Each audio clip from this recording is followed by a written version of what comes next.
تاسو کته چې زما کور ته اوس دغه دی سوکس راغلی او دغلته کې پوړو کې ولاړ اوس مخ کتلې نشم دا ټول تیزاب دي. السلام علیکم قدرمنو کتونکو دا وخت د خیبر براډکاسټر فورم صدر صاحب خیستر امان صاحب ورسره نائب صدر لطیف الله صاحب وکا سحر صاحب سوچي جوائنٹ سیکریټری دی د زکیه خان کور ته موږ دلته راغلی یو چا سره چې بیګا یو ناولي واقع شوې ده او د دوی باندې د تیزاب سره حمله شوې ده. صدر صاحب په دې موقع تاسو څه وایي په خپل پیغام کې؟ بسم الله الرحمن الرحیم. دا سه دی چې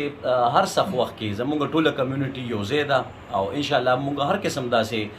مضمون مزاحم چې څوک هم لري که خیر دغه خلاف به مدريګو. باقي پولیس خپل تفتیش ټیک ټاک طریقې سره کوي خو دې دوی چې داسې قسم له مجرمانه ذهنونو والا خلک الله پاک د معاشرې نه صفا کی چې کوم د یو انسان ازادي یا د هغه د ژوند چې کوم اړخونه دي هغه سلب کولو کوشش کوي. نو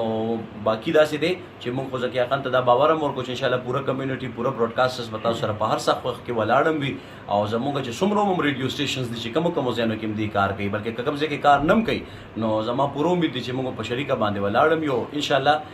داسې هیڅ قسم له پیښه به آینده کې کیږي نه او خدای دې وکړي چې دغه مجرمانو ته سخته نه سخته سزا ملو شي چې بیا داسې د مجرمانه سوچ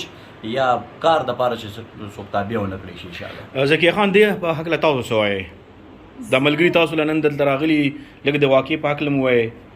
واقعا ما سره بسپرون دا تیزاب کړي واقعا دا چې زما کور ته دا کس راغلی او دومره هغه زړه کړی دی بیا راغلی دی تپوس یې کړی دی چې د زکیه باجي کور دا دی خو خوشحاله په دې یم چې زمونږ صحافي چې کومه برادري ده څومره ریډیو براډکاسټرز دي ټول ما سره په یو صف باندې ولاړ دي ما سره سټینډ اخلي لګیا دي نو پولیس نه هم فی الحال